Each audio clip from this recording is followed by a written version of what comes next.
Schedule बघून एक detailed भटकंती कट्टा होणार आहे, ज्याच्यामध्ये प्रिपरेशन पासून ते ह्या क्षणापर्यंतचे सगळे अनुभव तुम्हाला सचित्र म्हणजे पीपीटी सकट बघता येणार आहे. तो ऑनलाईन असणार आहे का ऑफलाईन असणार आहे, कारण त्याला एवढ्यावर आम्ही काय सोडणार नाहीये. कारण 1.5 तासामध्ये 130 दिवसांचा प्रवास अर्थातच अशक्य. आज आपण अनुभव कथन सोहळा याच्याकरता म्हणलेलं आहे की एक तो हायलाईट देऊ शकतो या सगळ्याची. तर त्याच्यामुळे 100% हे मी सगळ्यांना आश्वासन देतो की पुणे भटकंती कट्टा एक्सक्लुझिव्हली योगेशच्या या सगळ्या एक्सपिडिशनवर करण्यात येणार आहे. योगेशचे गुरु आणि प्रवीण कारखानी सर, त्यांना मी विनंती करतो की त्यांनी 2 शब्द बोलावे. नमस्कार. जग कळतं, समाज कळतो, संस्कृती कळते, साहित्य कळतं, राजकारण कळतं आणि सगळ्या गोष्टी कळत जातात. आणि त्यामुळे भटकणाऱ्याला असं कमी लेखू नका, हे माझं सांगणं नेहमीच असतं. तर योगेशचं मी पाहिलं, तो एका दिशेने त्यांनी सुरू केलं की त्याचं प्लॅनिंग त्याच दिशेने बरोबर असायचं. आणि ते करत करत करत त्यांनी जे ठरवलं ते केलं आणि इंग्लंडपर्यंत थेट मजल मारली, लंडनपर्यंत थेट मजल मारली आणि इतरही येता येता छोट्या मोठ्या ते थोडंसं ते इस्रायल प्रकरणामुळे थोडंसं इकडे तिकडे झालं असू शकतं शेड्यूल, परंतु आणि त्याला दुर्दम्य आत्मविश्वास आहे. अरे एकटा, कॅन यू बिलीव्ह? अरे आपण एकटे इथून सुद्धा कुठे जाताना धडधड छाती होत असते, काय बाबा होईल आपलं. हा बिंदास कधी बघावं, हा आपला हसरा चेहरा याचा आणि तो आजही आहे. जर जाताना जो जसा होता तसाच आज आहे, तसाच चरित आहे, तसाच चैतन्याने असा भरलेला दिसतोय. ते या योगेशला माझ्या भरभरून शुभेच्छा. आणि हा काहीतरी पुढे एक सांगतो, एक छोटीशी गोष्ट. प्रिपरेशनचं पण अनुभव शेअर करणं खूप अवघड आहे, त्याच्यामुळे आपण काही हायलाईट्स आता घेणार आहोत. योगेश बद्दल थोडंसं सांगतो. गेली मला वाटते 10-12 पेक्षा जास्त वर्ष योगेश या ट्रॅव्हल अँड टुरिझमच्या क्षेत्रामध्ये अल्टिमेट हायकर्स हा त्याचा ग्रुप आहे आणि पूर्ण भारतभरामध्ये त्यांनी दुचाकीवरनं भटकंती केलेली आहे. आपल्याला जशा लक्ष्मी रोडच्या गल्ल्या माहिती असतात तसं त्या साहेबांना नॉर्थ ईस्ट हा पूर्ण पाठ आहे. म्हणजे तिथे एखाद्या माणसाला पान कुठे मिळतं हे माहिती नसेल की याला कोण जातो. अशा माणसाने एक स्वप्न बघितलं की 7 समुद्र पार तीच बाईक घेऊन जायचं. किती किलोमीटर असतील, किती देश पालथे घालावे लागतील, अडचणी काय येतील, लोक कोऑपरेट करतील का नाही, राहायला जागा मिळेल का, जेवायला काय मिळेल का, एक प्रश्न खूप दुय्यम होते त्याच्या दृष्टीने.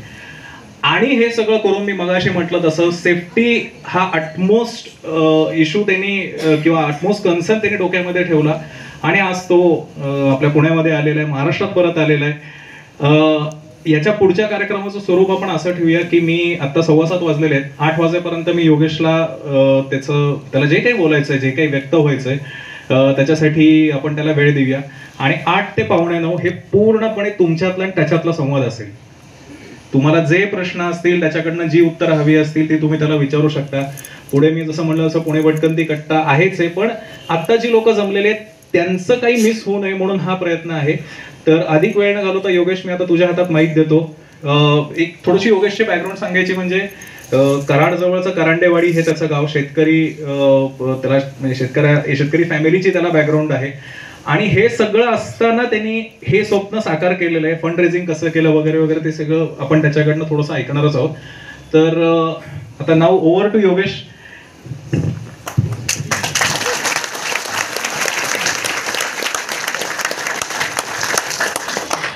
सप्रेम नमस्कार, सप्रेम जय शिवराय. तो कैसे है आप लोग? ओके. तर थोडंसं आतमध्ये जागा दिली तर बरं होईल. इथे बसा, उभे राहू नका, बसून आनंद घ्या. शिवम पुढे.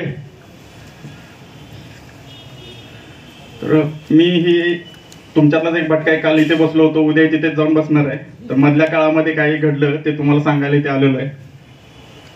तर थोडं आपण सावकाश करू जाग्याची आणि सुरू करूया.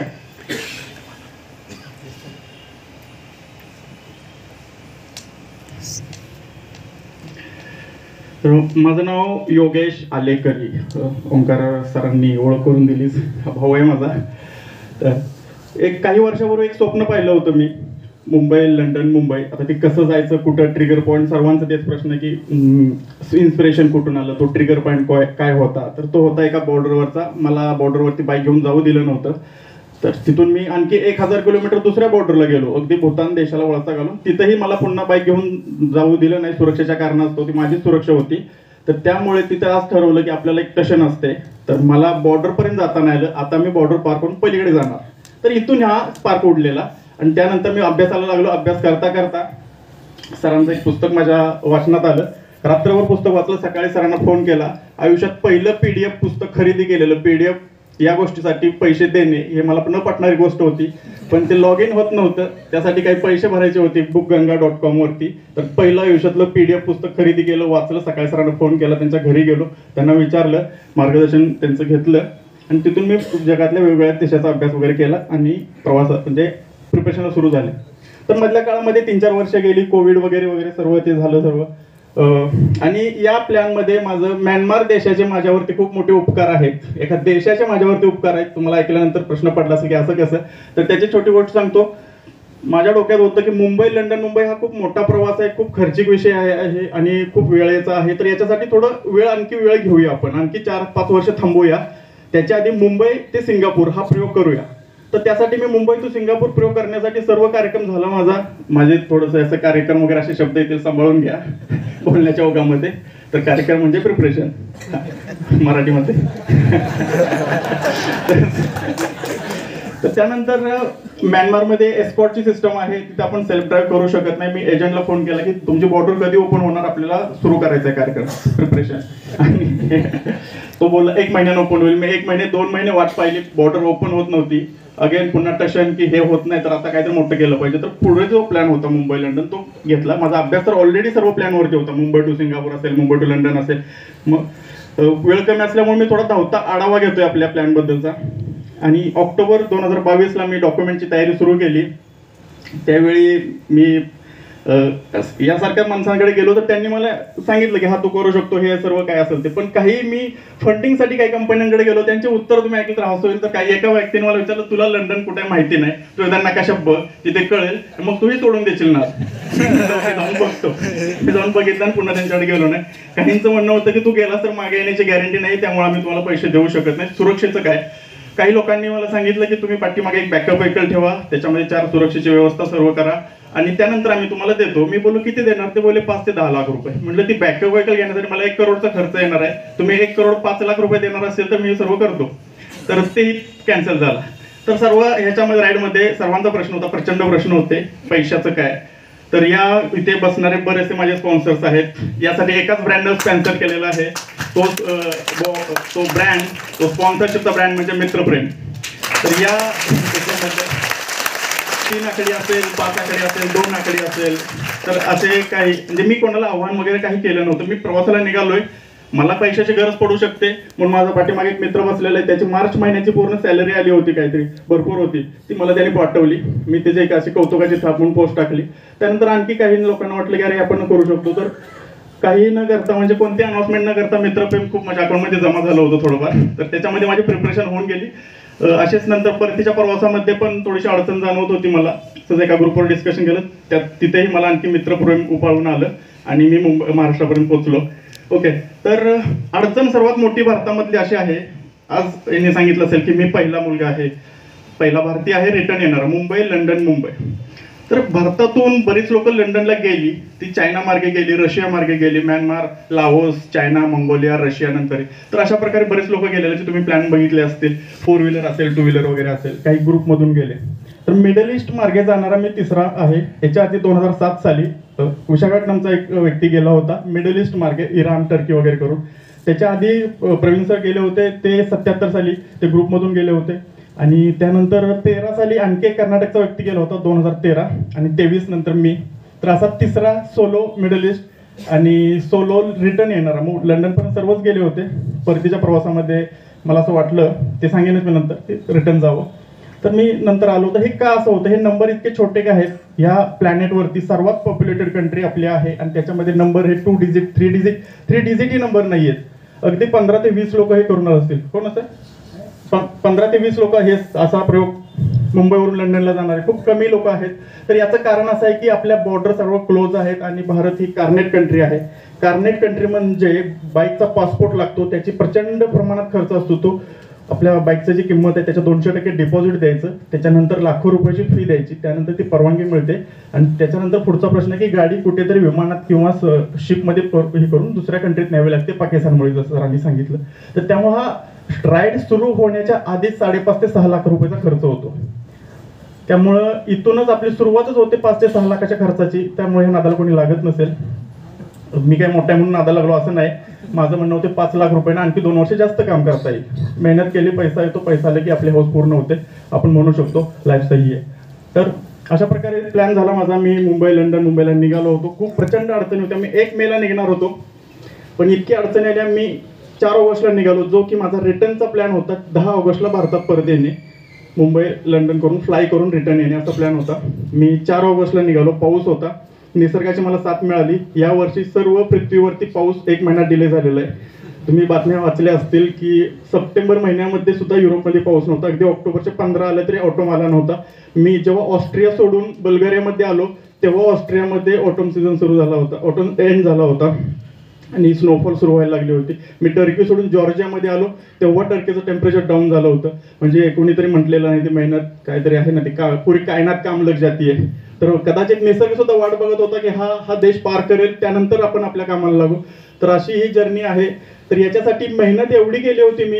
एका सर्वसाधारण शेतकरी कुटुंबातला व्यक्ती मी. अगदी 5 वर्षापूर्वी ट्रेकला जाताना मी शूज सुद्धा एकमेकाचे शेअर करत होतो की तू नसशील जाणार तर तुझा शूज मला दे, मी ट्रेकला चाललोय.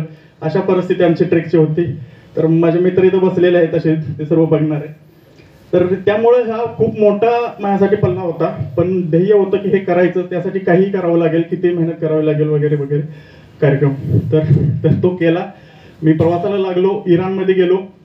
इराण नंतर पुन्हा टर्की नंतर ग्रीसमध्ये गेलो. पहिली माझी बॉर्डर क्रॉस, पहिलं युरोपियन कंट्री ग्रीस होती. त्यानंतर ग्रीस नंतर नॉर्थ मॅसेडोनिया, जे सिकंदरचं गाव आहे, सिकंदर द ग्रेट, ज्याला असं वाटलं की आपण जंग जिंकलं, पण तो भारताच्या बॉर्डरवरून रिटर्न गेला आणि बॉबिलॉनमध्ये त्याचं देहांत झाला. तर त्याचं गाव नॉर्थ मॅसेडोनिया, त्या गावात, त्या राज्यात गेलो, देशात गेलो.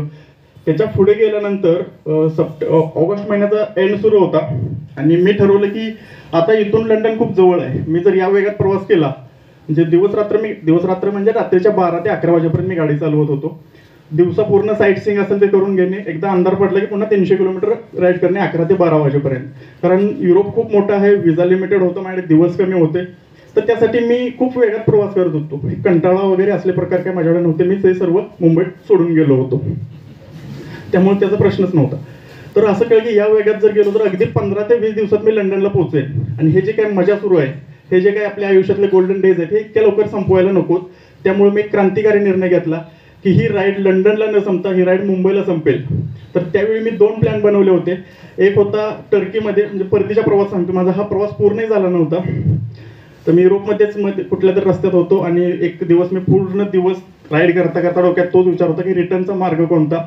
जगाचा भूगोलाचा एवढा अभ्यास होता माझा, मी काय पाठ थोपटून घेतो हा विषय नाहीये, पण मी असं समोर डोळ्यापुढे गाडी चालू आहे, हे माझ्या मॅप रन होत होता की मी या देशातून या देशात जाऊ शकतो, इथून तिथे. तर रिटर्नसाठी मी डिसाईड केलं होतं Turkey, Egypt, Jordan, Israel, Saudi Arabia, Qatar, Bahrain, Oman, Saudi, नंतर दुबई आणि फ्लाय टू इंडिया असा प्लॅन होता माझा. आणि याच्यासाठी एक बॅकअप प्लॅन होता, जर इकडे काय मिसहॅप झालंच तर माझा बॅकअप प्लॅन होता टर्की नंतर जे दक्षिणेला जाणार होतो इजिप्तकडे, तर ते न जाता मी उत्तरेला जॉर्जियाकडे जाईल. जॉर्जिया, अझरबैजान, आर्मेनिया, इराण, नंतर पर्शियन गल्फ आणि दुबई आणि फ्लाय, हा प्लॅन होता. मी प्रवासाला लागलो, लंडनला गेलो. लंडनला खूप छान वेलकम झालं. या मधल्या काळामध्ये खूप छान एक्सपिरियन्स आले. डगलस एअर बेस नावाचं एक ठिकाण आहे, तिथे एक असं एअरपोर्ट होतं जे नाटो आणि युगोस्लोव्हिया, जेव्हा सर गेले होते तेव्हा युगोस्लोव्हिया नावाचा एक मोठा देश होता, त्याचे 6 तुकडे झाले आणि आता खूप साऱ्या कंट्रीज झाले. तर ते तुकडे होताना जे युद्ध झालं होतं नाटोचं आणि युगोस्लोव्हिया आर्मीचं, तर त्याच्यासाठी त्यांनी डोंगराच्या पोटामध्ये एअरपोर्ट बनवलं होतं, एअरबेस. म्हणजे टनेलमधून फ्लाईट बाहेर यायचं, रनवे पूर्णपणे टनेलमध्ये होता. तर तो जसा डोंगराच्या बाहेर यायचा तो टेकअप करायचा, त्यामुळे त्यांना त्या एअरबेसचा खूप फायदा झाला होता. फ्लाईट लँड झाले की काही सेकंदात ते गायब व्हायचं. असे खूप सारे रनवेज होते अंडरग्राऊंड. डगलस एअरबेस तुम्ही गुगलवरती केलं तर अगदी इंटरेस्टिंग माहिती मिळेल. तर मला तिथं जायचं होतं. अतिशय जंगलामधली ती जागा होती. मी चुकलो होतो, पण त्याचा पण काही व्हिडिओ इंस्टाग्रामवरती मिळतील, मी टाकले होते. तिथे गेलो, खूप छान वाटलं. ती एक ऐतिहासिक जागा. तिथे बरेच युरोपियन लोकांचं पण हेच म्हणणं होतं की ही पहिला माणूस आम्ही या जागेवरती बघितला भारतीय, आणि हीच ती पहिलीच गाडी आहे जी इथं पोहोचली. तर माझ्या गाडीचा बऱ्याच ठिकाणी हाच मान आहे की ही पहिली भारतीय गाडी या लोकेशनला पोहोचली. अगदी बुर्ज खलिफाच्या समोर पार्किंगमध्ये उभे राहून. म्हणजे आजपर्यंतचे तुम्ही फोटो पाहिले असतील कोणत्या मोटरसायकलचे, खूपच कमी असतील. ते दुरून कुठून तरी व्ह्यू असतो, मॉल असेल वगैरे, आणि माझी गाडी प्रॉपर पायथ्याला होती बुर्ज खलिफाच्या बेस कॅम्पला. तर ती बिल्डिंगच एवढी मोठी आहे तर त्याला बेस विलेज म्हणू शकतो आपण पार्किंगला. तर ते बेस विलेजमध्ये गाडी उभी करून मी तो फोटो एक सुंदर काढला होता. तर त्याच्यासाठी होती बरीच मोठी घटना होती. हर्षवर्धन पण त्याच्यामध्ये कोणतं मोठं कॉन्ट्रीब्युशन होतं त्या फोटोसाठी. तर असे आयफेल टॉवर असेल किंवा बऱ्याच गोष्टी होत्या. आणखी एक, आता मी विस्कटलेला प्रवास थोडासा काहीतरी पॉईंट उचलून तुमच्या पुढे सादर करतोय, कारण कुठून सुरू करावं, कुठं संपवावं, काही उचलावं, काही सोडावं, ह्याचं मला पूर्ण गोंधळ उडालेला आहे.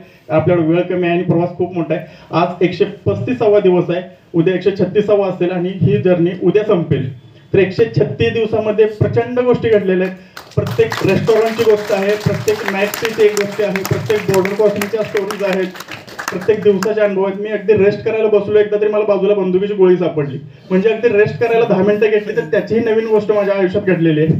तर इतका हा प्रचंड प्रवास आहे. त्या गोळीनं बरेच कांड केले. जर काही फॉलोअर्स इंस्टाग्रामचे असतील ते सांगेनच मी. तर काही अनुभव होते.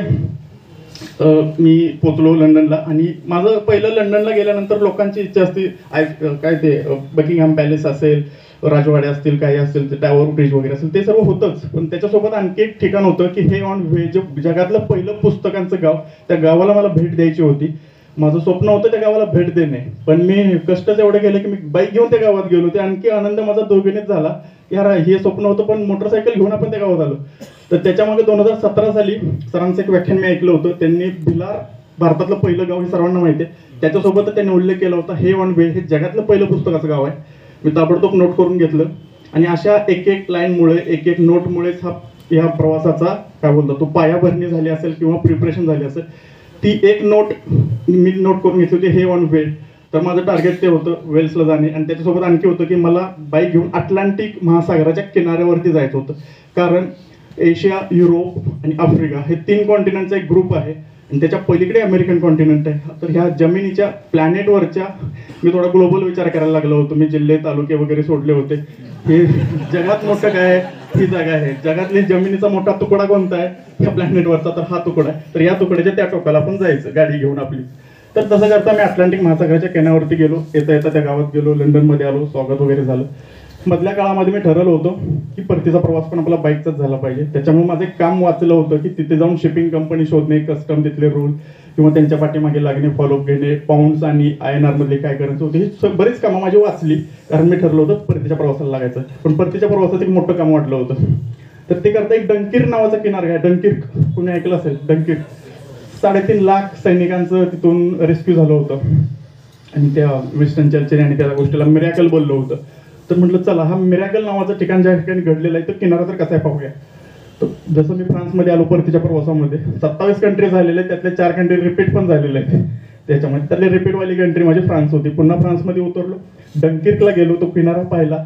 जे काही मी अभ्यास केला होतो, वाचलं होतं, ती किनारा ती बघून काही काय म्हणतात स्थान महात्म्य जे असतं ते त्या जागेवरती जाऊनच आपल्याला ते अनुभवता येतं. वाचल्यानंतर मजा येतेच, पण जेव्हा आपण त्या जागेवरती उभा राहतो आणि आठवतो की अरे इथेच गेला होता, हाच तो किनारा, इथून सैनिकांचं एक्झिबिशन झालं होतं, तर तो आनंद मी घेतला. तिथून परतीच्या प्रवासाला लागलो. विंटर होता. मला सर्व परतीचा प्रवास हा खूप क्रांतिकारी डिसिजन होता, कारण माझ्याकडे शेंगेनचा एकच विजा होता, सगळ्या 2 विजा नव्हता. तर ते दिवस मॅनेज करायची होती, दिवस रात्र गाडी चालवायची होती, आपली काही ठिकाण आहे तीही मिस करायची नव्हती. तर ही एवढी तारेवरची कसरत, आणि एकटाच होतो, बाईक होती त्याचंही बघायचं होतं, बाईकचे प्रॉब्लेम्स काही सुरू झाले होते. हे करता करता मी युरोपमधून बाहेर पडलो. खूप मोठा विषय, पण मी बाहेर पडलो, एका लाईनीत संपवला. जर्मनीमध्ये होतो. खूप छान अनुभव आला. आणि एकदा माझी बाईकचं क्लच वायर तुटली होती, तर ती तुम्ही पाहिलं असेल तर ती जी एक छोटी गोष्ट मी केली होती की एक्स्ट्रा क्लच वायर फिट करून ऑलरेडी तिथे ठेवणे. तर हा माझ्या सर्वांना रायडर मित्रांना संदेश आहे की ती एक्स्ट्रावाली बाईक जी वायर आहे ती लावून ठेवा तुम्ही. अशा वेळी प्रॉब्लेम होऊ शकतो. तिथे थंडी खूप होती, वारा सुटला होता.